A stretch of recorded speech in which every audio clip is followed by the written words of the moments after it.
हमें अब विकसित भारत की आधारशिला का जिसका विजन प्रधानमंत्री मोदी जी ने देशवासियों को दिया है, उस विकसित भारत की परिकल्पना को साकार करने का कार्य करना है। विकसित भारत की परिकल्पना को साकार करने का कार्य करना है। विकसित भारत कैसा है, इसकी झलक कल भी आपने देखी होगी। आने वाले समय में भी दुनिया इस ताकत का एहसास करेगी।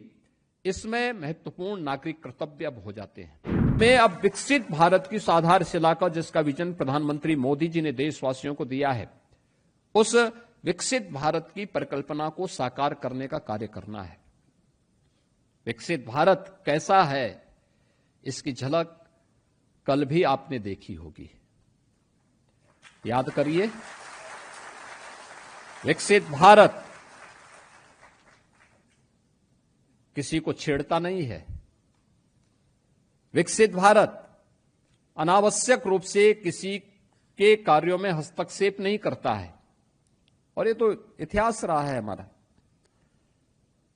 बेवजह हमने किसी देश के कार्य में कभी भी हस्तक्षेप नहीं किया, लेकिन अगर कोई हमारे आंतरिक मामलों में हस्तक्षेप करके हमारे नागरिकों को छेड़ता है, उनकी सुरक्षा में सेंध लगाता है, तो नया भारत जो विकसित भारत की आधारशिला बन चुका है, वह उसको छोड़ता भी नहीं है, उसकी मांद में घुस करके उसको जवाब देता है।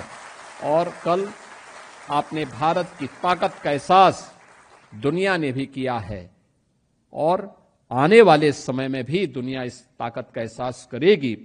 इसमें महत्वपूर्ण नागरिक कर्तव्य अब हो जाते हैं। विकसित भारत के लिए नागरिक कर्तव्य अत्यंत महत्वपूर्ण होंगे।